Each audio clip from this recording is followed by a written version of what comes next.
शकरकंदी, अरबी जैसे सब्जियों में और मीठे फलों में, गन्ने में जो शुगर होता है, इसको कहते हैं कार्बोहाइड्रेट। ये चाहिए, बहुत ज्यादा नहीं। ये हजम हो जाए। ये हजम होने के बाद इससे जो भी चीज लेंगे, अगर आप गन्ने का रस लें या फलों का रस ले लें या आलू, शकरकंदी, अरबी लें या चावल या गेहूं लें, जो भी लें, एक ही तरह का माने शुगर अंदर बनता है। इसको कहते हैं ब्लड शुगर।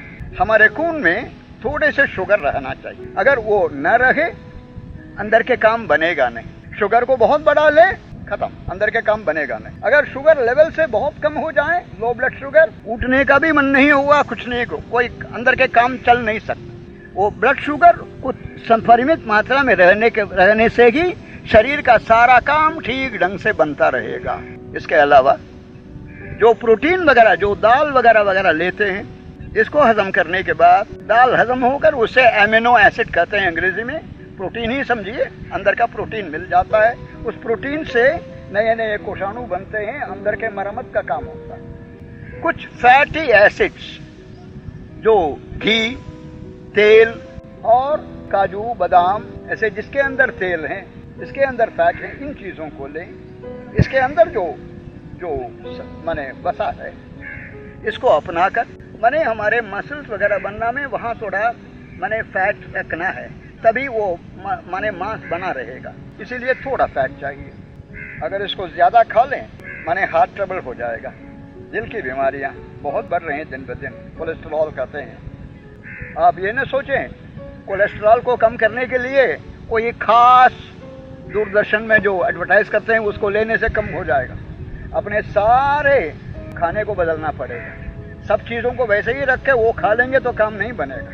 फैटी एसिड्स के अलावा, इन तीनों के अलावा कई तरह के विटामिन है, एक नहीं, दो नहीं। उन्होंने पहले सोचा ज्यादा से ज्यादा 26 विटामिन होंगे, ये से इज्जत तक रख लेंगे। वो थक गए। बी विटामिन में कई तरह के सब डिविजन मिल गया उनको।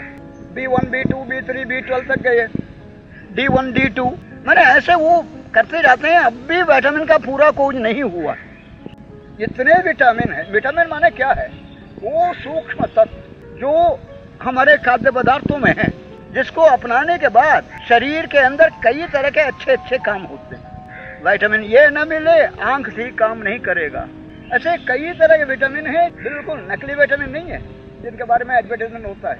असली विटामिन जो खाद्य पदार्थों में है। इसके अलावा मिनरल सॉल्ट, आयरन, सल्फर, है ना, और माने कैल्शियम, फॉस्फोरस, ऐसे कई चीजें। असल में इनके नाम जानने की जरूरत भी नहीं है। अगर हम बिल्कुल कुदरती चीजों को लेते रहें, हमें सब कुछ मिल जाएगा।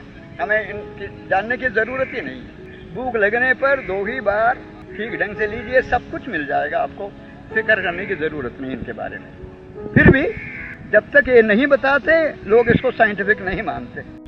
मिनरल सॉल्ट्स वगैरह मिलते हैं। इसके अलावा कुछ एंजाइम्स हैं खाद्य पदार्थों में। वो एंजाइम्स मिले तभी हमारा लार बन सकता है, डाइजेस्टिव जूसेस वगैरह बन सकते हैं, अंदर के काम बन सकते हैं। अगर वो एंजाइम ना हो तो कोई न कोई काम बिगड़ेगा।